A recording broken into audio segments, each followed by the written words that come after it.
por supuesto, le doy la bienvenida al diputado. Bueno, lo conocemos o se conoce popularmente como Billy Chapman. Fue alcalde también de Ahome y desde luego diputado federal por fórmula plurinominal. ¿Cómo estás, Guillermo? Qué gusto saludarte, muy buen día. Buenos días, Felipe. Muchísimas gracias por recibirme en tu programa y permitirme Claro sí. tener esta comunicación con tus radioescuchas. Claro que sí.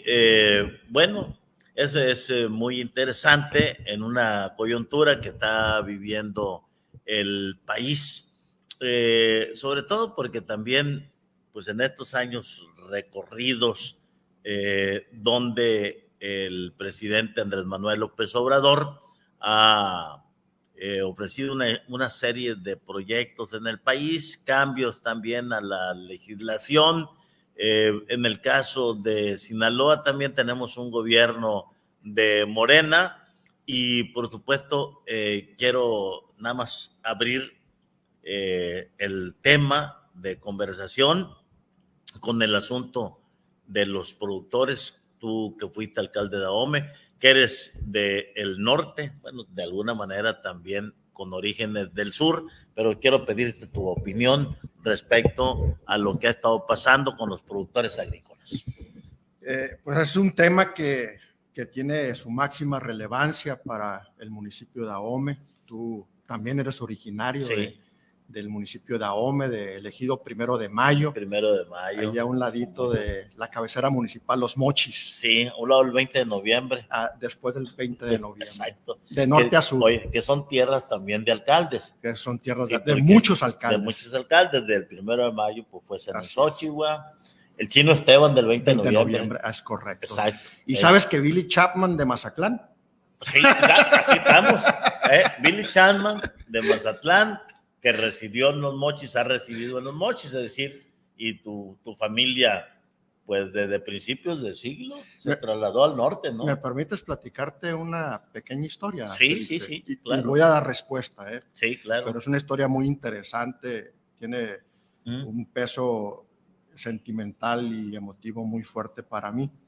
Cuando recibí en ese momento gobernador del estado, el licenciado Quirino Ordaz Coppel, para el día de mi protesta, bajó del helicóptero en algún lugar de la sindicatura de Villa de Ahome, y nos fuimos a recibirlo juntos, el presidente municipal en funciones, no electo, pero en funciones, don Manuel Urquijo. Y yo, presidente municipal electo, a punto de asumir la responsabilidad ya como presidente municipal en funciones, después de rendir la debida de ley protesta. Y ya que estamos los tres en la camioneta, en camino del helicóptero a la Villa de Ahome, le digo al señor gobernador, hoy es un día muy importante para la historia de Sinaloa, de Ahome y de Los Mochis. Pues claro, Billy, me dice, vas a asumir la máxima responsabilidad política en tu municipio. Además de eso, señor gobernador, estamos entrando a la Villa de Ahome 3 mazaclecos. ¿Cómo? Me dice. Sí, o sea, don Manuel Urquijo nació en Mazatlán, tú naciste en Mazatlán y yo nací en Mazatlán, en diferentes años, ¿no? Pero todos nacimos en Mazatlán. Entonces, éramos 3 mazaclecos ingresando a la Villa de Ahome en ese histórico día político en la vida del municipio de Ahome. Ahí estaban los 3 mazatlecos, ¿sí? Así es. Los Chapman vinieron de Texas y los Moreno de la Noria. De la Noria, sí. Entonces mis abuelos Moreno se conocieron en San Marcos y mis abuelos Chapman y Ardito se conocieron en el Rosario, Sinaloa. En el Rosario. ¿Y de aquí emigraron para el norte? A Mazatlán. A Mazatlán. Y de Mazatlán a Los Mochis. Fíjese nada más. ¿Eso fue en 1900? Mis abuelos paternos llegaron a Los Mochis en 1927. Llegaron a Mazatlán en 1923 y se conocieron en el Rosario, Sinaloa en 1913. Se casaron en 1917. Y el doctor Chapman tuvo una clínica hospital aquí en el centro histórico del puerto de Mazatlán. Aquí en Mazatlán, órale. Y una mejor oportunidad profesional, laboral, de trabajo. Para mi abuelo fue aceptar la invitación del fundador del ingenio azucarero de Los Mochis, Mr. Johnston, y él fue la razón por la que él se movió de Mazatlán a Los Mochis y aceptó la responsabilidad de dirigir el hospital del ingenio azucarero a partir de 1927. Sí, mi abuelo Ezequiel Bojorquez también trabajó para la Sugar Company, ¿sí? Ahí creo que le decían escribanos antes, ¿no? Sí, bueno, hay mucho que platicar, hay mucha historia porque el diputado sabe mucho de historia. Y una gran satisfacción muy personal, me llena de orgullo haber convertido la Casa Chapman, que es el Museo Regional del Valle del Fuerte, en una capital cultural en el estado de Sinaloa. ¿Qué era la casa de tus abuelos? Era la casa de mis abuelos. Ellos llegaron a vivir a esa casa en 1927 y la habitaron hasta aproximadamente en 1955-57. Estuvo habitada. Y logré que por primera vez en la historia de Los Mochis tuviéramos una librería de gran envergadura, digna, ¿no? de la ciudad.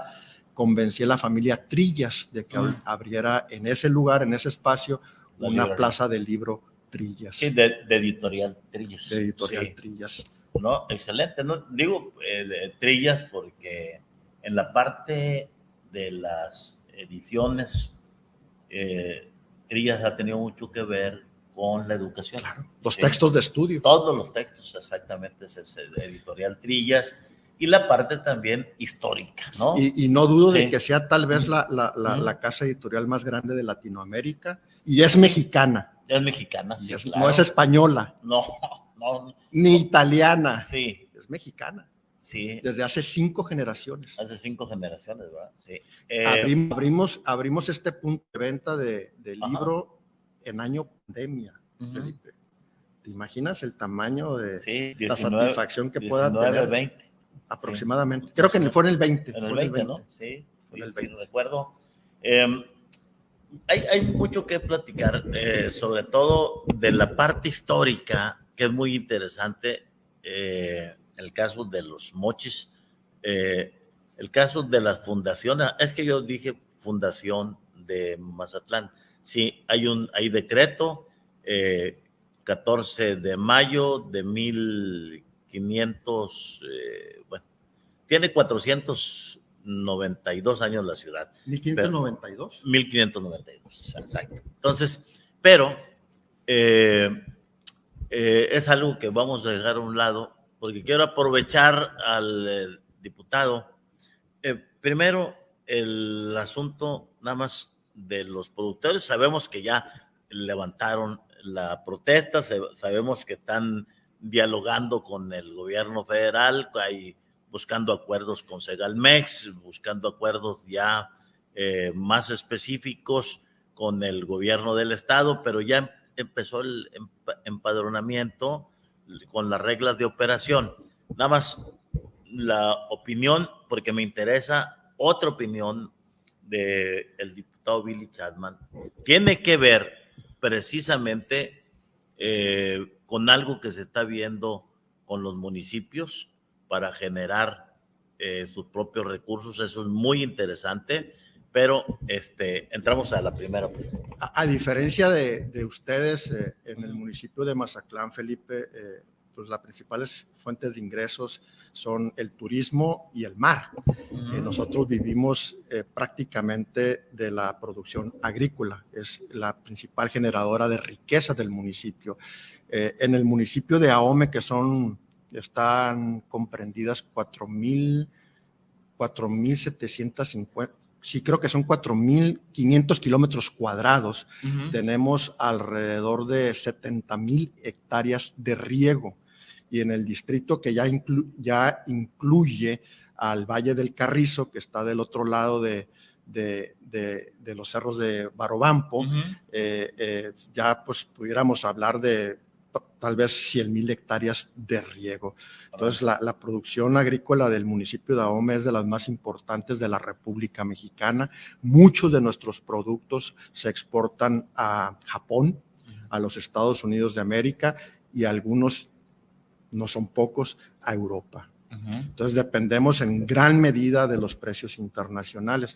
Esto juega un rol importantísimo, ¿no? Tiene un impacto directo en lo que sucede en nuestro país. Lamentablemente o no, muchos productos tienen ya un interés mundial, sobre todo a partir de pues, la invasión de Rusia a Ucrania, la importación de los fertilizantes, que son muy pocos los importadores de fertilizantes al país, prácticamente están monopolizados en 2, 3 familias. Sí. No producimos nuestros propios fertilizantes. Todo eso encarece y hace carísimo producir en el campo, y sin comida no hay vida. Sí, sí, claro. Entonces, necesariamente, viéndolo desde esta perspectiva, el Estado tiene que tener un rol fundamental en lo que suceda en la producción del campo agrícola, ¿verdad? Sí, porque la parte, digamos, agroalimentaria es fundamental. Como dices, sin comida no hay vida. Y entonces, para muchos países, incluso los países más desarrollados, el asunto alimentario es un asunto de seguridad nacional, claro, por obvias razones, ¿no? Claro. Y en esa perspectiva tenemos que seguirlo viendo en México, ¿no? No puede dejar de ninguna manera la autoridad del Estado mexicano de tener un vínculo y una participación importante en las relaciones con los productores del campo. Necesariamente se tiene que negociar, se tiene que razonar en mesas de diálogo donde estén establecidas varios sectores, entre ellos definitivamente el gobierno. Sí. Por eso para mí, pensando como empresario turístico, sí. Yo nunca he recibido ningún apoyo del gobierno, jamás, en 3 generaciones, desde 1950 jamás hemos recibido un apoyo del gobierno, pero lo puedo entender perfectamente bien. Yo soy hotelero, o sea, sí, genero empleos, genero divisas, genero riqueza, pero no genero comida. Sí, claro. Entonces, es otro nivel de entendimiento el que debemos de tener nosotros cuando se trata del campo. Claro, y cuando se trata del campo, deben de estar garantizados los apoyos a través de instituciones financieras específicas, ¿no? Por eso tuvimos la Nacional Financiera, antes Banrural, era muy importante, o llegó el momento en que el Estado mexicano tenía instituciones financieras para cada rubro, Banco Minero, Banco del Comercio incluso. Primero fue Banco Agrícola. El Banco Agrícola. De la época del general Álvaro Obregón. Sí, y luego tuvimos después el Banco Pesquero. Así es. Sí, entonces, ¿por qué? Porque el alimento fundamentalmente requiere de apoyos financieros, incluso en otros países esta actividad mantiene también ciertos rangos de subsidio. Eso es fundamental para solventar también las crisis que se dan, que pueden ser hasta del clima. Así es. ¿Sí? Porque pues puede nevar en algún lugar, perder la producción, claro. y eso descontrola los precios internacionales. En este sentido no existen fronteras. No.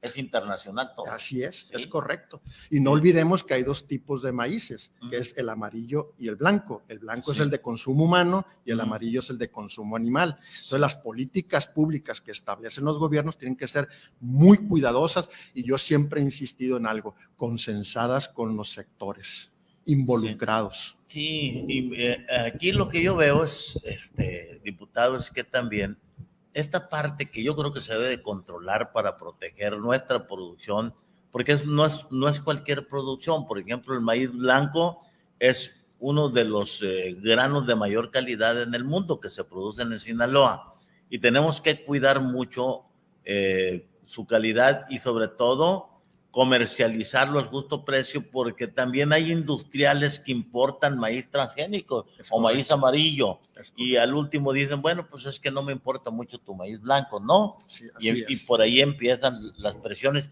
y yo creo que debe haber una regulación en ese sentido. Claro, ¿no? O sea, se debe, insisto una vez más, Felipe, es muy importante establecer mesas de diálogo donde estén involucrados los que verdaderamente tienen una intervención directa en esta materia. Es fácil identificarlos. O sea, ya hemos acumulado muchísima experiencia, pero claro que la voluntad política de todas las partes pudiera llevarnos a mejores éxitos para nuestros productores del campo. Muy bien, y a propósito de políticas internacionales, diputado, sé que estuviste recientemente en Bruselas en una misión diplomática legislativa. Eso es muy importante, porque forma parte de una comisión en este caso legislativa, compuesta por senadores y diputados. Es correcto, ¿sí? Felipe. Es una comisión mixta interparlamentaria que está integrada por senadores y diputados federales. Esta comisión tiene como objetivo de manera muy particular el vínculo político y comercial con la Unión Europea. Es México, Unión Europea. Y yo creo que tú debes de estar informado de que desde los años 90 hemos abierto negociaciones muy fuertes con la Unión Europea, que está integrada por 27 naciones o 27 estados. Algo muy complejo, algo... Yo lo he estado comparando tal vez con algo equivalente a lo que sucedió cuando por primera vez se establecieron los regímenes democráticos en la época de los griegos, aproximadamente 2000 años antes de Cristo. O sea, esto fue interesantísimo, fue una revolución política, social, que no tenía equivalente tal vez en la historia del desarrollo de la humanidad, hasta que los europeos lograron establecer estas relaciones políticas que son impensables, tal vez aún todavía para nosotros en el norte de nuestro continente americano. Sí. O sea, una integración total entre Canadá, Estados Unidos de América y México es aún todavía... Estamos lejos. Muy lejos. Sí, porque apenas estamos en la parte comercial. Es correcto, sí. Estrictamente en la parte comercial. Exacto. Entonces, el acuerdo global modernizado que viene desde los años 90 negociándose entre la Unión Europea y México, pretende abrirse absolutamente a todas las actividades pensables del ser humano o de las personas. Sí, y es tan compleja esta situación y a veces no lo logramos entender, pero ellos han pasado por guerras, ¿no? Muchas guerras. Por muchas guerras. Y las más significativas por la Primera y la Segunda Guerra Mundial. Y las civiles. Y las civiles, las internas, las ¿no? Internas. Y claro. Las radicales también. Es decir, sí, esa es la parte, digamos, que caracteriza incluso hasta ahorita algunas regiones de Europa, ¿no? Por ejemplo, hay dos temas intelectualmente muy interesantes. O sea, ¿por qué se retiró el Reino Unido de la Unión Europea o por qué nunca se ha integrado Noruega a la Unión Europea? Por ejemplo, o sea, ¿no? Para nosotros son muy difíciles de entenderlo, ¿no? Pero ellos han logrado efectivamente unir esfuerzos, fíjese bien, desde la moneda. O sea, unificar la relación comercial, no solamente en la parte macro, sino en la parte, digamos, del consumo de la gente y unificar una moneda. No hay fronteras. No hay fronteras. No existen las fronteras. Uno, dos, hay digamos, un símbolo que puede ser una bandera de la Unión Europea, eso es muy importante, ¿sí? Y lo otro, la parte de la fusión cultural, histórica, ¿sí? Con fuertes diferencias internas en cada una de estas naciones. Y resistencias, ¿no? Y muchas resistencias, poderosísimas, porque vienen de miles de años. Sí, claro. O sea, tú me mencionabas hace unos momentos algo que sucede entre la frontera, que prácticamente no existe, Francia-Suiza. Y luego yo te mencionaba otra que viví directamente en Galicia, España. Sí, entonces, los gallegos con su propia lengua, que se resisten a hablar el castellano. Galicia, ¿qué más? Euskadi. Pues claro, y los catalanes. Y los catalanes. Y los asturianos. Sí. Y lo mismo en Italia, y lo mismo en Alemania, y lo mismo en Bélgica, que tiene 3 lenguas oficiales. Para los que fuimos seguidores en un tiempo de Julio Iglesias. Julio Iglesias interpretó en diversas lenguas de España muchas de sus canciones, ¿no? Entonces, el canto a Galicia, por ejemplo, que lo cantaba. No me acuerdo cuál es la denominación de la lengua en Galicia. El gallego. El gallego. Pero Entonces, es galego. Galego, sí. Sí, claro. Y cuando yo cruzaba a Portugal, pues estaba en otro país, sí. Pero no había frontera. Sí. O sea, no me exigían documentos, nadie me detenía. Era una migración libre. Sí, totalmente, claro. Absolutamente. Y me regreso a nuestro continente, que no llegamos ni siquiera en este momento a establecer relaciones comerciales sólidas con Estados Unidos y Canadá, mucho menos alcanzar estas dimensiones de la Unión Europea, porque bien lo dices, Billy Chapman, estamos nosotros en pañales. Le voy a decir por qué. A propósito de la migración libre en la Unión Europea entre algunos países, el problema lo tenemos nosotros con la migración en nuestra frontera. Ahí está. Para muestras un botón histórico y, digamos, el desacuerdo entre las naciones, porque vamos a tener que poner cerca también en la frontera del Suchiate para que no entre centroamericanos. De río a río. Sí, porque esos son a los acuerdos a que se está llegando, desafortunadamente.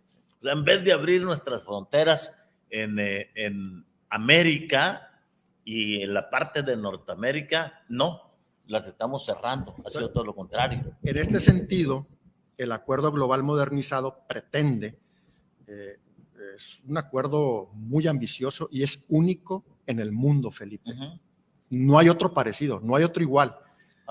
Sí, es muy original, o sea, porque pretende integrar al ser humano, a la persona, o sea, no a los productos y servicios, o servicios y productos. Sí. Entonces, es educativo, es cultural, es científico, es tecnológico, o sea, en todos los aspectos. Sí, en esta reunión, por llamarla de alguna manera interparlamentaria, en el caso de Bruselas, ¿con qué te quedaste? Es decir, ¿qué dentro de los objetivos centrales, qué se persigue? Hace unos momentos hiciste una reflexión que no la voy a olvidar. Sí. España juega un rol primordial en el propósito de concretar el Acuerdo Global Modernizado. O sea, España es líder en Europa en este aspecto, por obvias razones, ¿no? Históricas, culturales, en todos los aspectos, ¿no? Nosotros tenemos una identidad muy cercana a la española, o sea, claro, ¿verdad? Entonces, los españoles, los eurodiputados españoles, a pesar de sus diferencias internas, porque no es lo mismo un diputado madrileño que un diputado catalán. Y hay una cuota interesantísima de diputados que no son originarios de sus respectivas naciones, sino que vienen de otras naciones, como por ejemplo un eurodiputado español, entre comillas, porque es venezolano. Sí, o sea, son cosas muy... Es como si nosotros tuviéramos en la Cámara de Diputados Federales a un gringo. O a un boliviano, a un peruano, a un argentino, o sea, cosa impensable, ¿no? Porque nosotros representamos a la nación mexicana, somos los representantes políticos de la nación mexicana.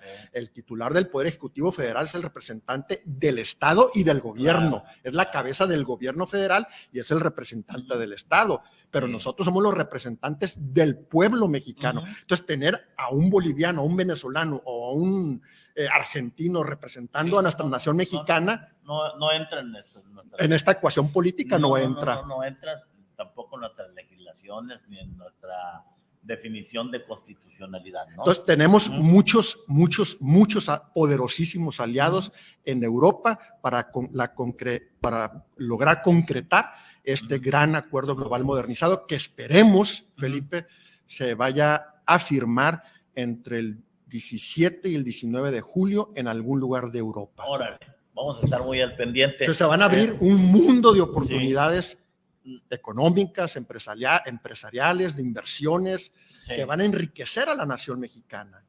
No quiero despedirme de esta entrevista y quiero tener otra más, si tú me lo permites.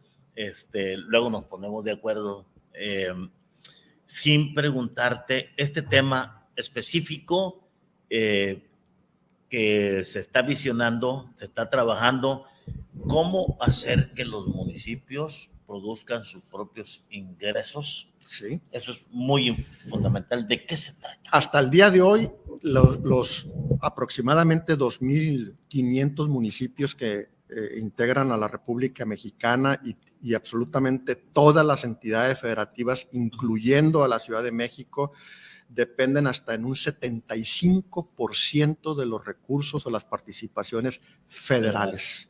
O sea, absolutamente nadie es autosuficiente y absolutamente todos hemos fracasado en esta posibilidad real de generar una parte o una porción importante de los recursos que se requieren para poder satisfacer las necesidades y las demandas de nuestras sociedades locales y estatales. En estricto sentido, lo que yo estoy proponiendo con una iniciativa de ley es el fortalecimiento de los instrumentos fiscales de los municipios y las entidades federativas para que puedan ser en el máximo posible autosuficientes, Felipe. Yo lo logré como presidente municipal. Si yo lo logré en los Mochis Ahome, se puede lograr en el resto de la República Mexicana, respetando las características y las idiosincrasias locales y estatales de cada región de México. Muy bien, tenemos tema para la próxima entrevista. Este tema es muy importante. Antes de despedirme, Leiva Sergio, saludos, diputado Grandes Logros en Ahome durante su gestación como presidente municipal, dice Leiva Sergio.